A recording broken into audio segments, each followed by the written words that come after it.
Anahitaji moyo mkunjufu, ule moyo ambao unamtegemea, ule moyo ambao unamjua, ule moyo ambao umemtii kama Mungu muumbaji wako wangu. Hajali wingi wa watu, anataka utiifu wa neno lake ndani ya kila mwanadamu. Ripoti gani? Mwili huu mwili wa udongo, tunaposindikiza wenzetu tunaenda kuwazika, tunaona wanawatia yako udongo, walikuwa watu kama sisi. Wanaenda kuoza. Ile mwili waliupendeza, aliugeuza mwekunda, alitia nywele za kibandia, alichoma nywele, alisuka jinsi alivyotaka. Lakini mwisho wake ni ndani ya kaburi. Wewe na mimi tujue ya kwamba mwisho wetu ni ndani ya kaburi. Sio wengi watasikia parapanda, ni wachache. Na ndiyo maana tubaki ndani ya Kristo.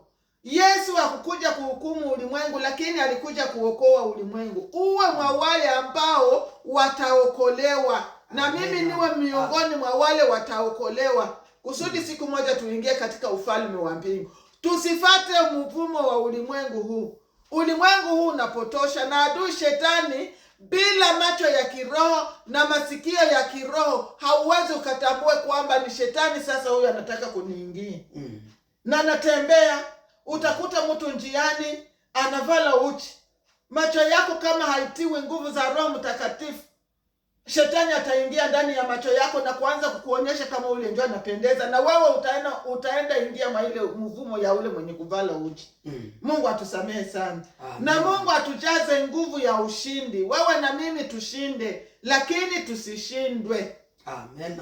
Originalite ya Mungu tuitunze, tutunze originalite ya Mungu. Kama ulizaliwa mweusi, baki mweusi vile vile Mungu alikuumba. Aliona kama ile ndio sura yenyewe inapendeza mbele zake.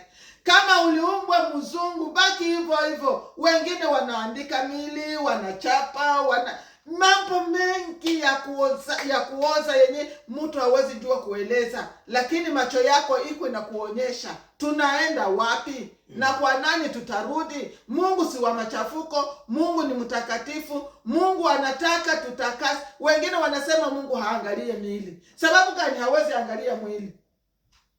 Mwili yenyewe alikupatia. Sababu gani hawezi kuwa na control ya ile mwili wako? Asa anaangalia tu roho. Mwenyewe alikupatia mwili, iko na ruhusa ya kuikontrole. Mungu wetu asifiwe sana. Amen. Na Mungu atuhurumie, na Mungu atubariki. Amen. Ndugu yangu, siku ya leo ujue ya kwamba Yesu hakukuja kuhukumu ulimwengu, lakini alikuja kusudi wewe na mimi tuokoke. Neno hili ndogo libaki kwako na kwangu. Amen. Amen. Haleluya. Amen. Hilo ndio lenye Mungu alitutayarisha kwa siku ya leo. Sifa na shukrani bimurutirie. Acha tumsii pastor aombe hili neno. Naombee wote waliolisikia na wenye wanatamani kutubu wawe karibu. Mungu Baba yetu, katika jina la Yesu Kristo, tumepokea ujumbe wa leo. Neno nzuri ambalo limetuambia Yesu Kristo hakukuja ulimwenguni kwa hukumu, lakini alikuja ili watu waokoke. Alileta wokovu kwetu. Bwana, wale wote ambao wamesikia hii ujumbe, na imeonyesha watu wengi wameacha ukweli wa neno la Mungu. Jinsi Mungu aliwafanya, wanaanza jifanya kinyume ya mapenzi ya Mungu. Wanaanza jigeuza sura. Wengine mavalio inakuwa ya makahaba. Kuko mavalio ya makahaba na mavalio ya kila mtu ana mavalio yake. Kuko ya makahaba, kuko ya wamama wa kujistiri, kuko zingine. Lakini kwa leo unawakutana kabisa wanatembea uchi, karibu uchi, wanavaa chupi.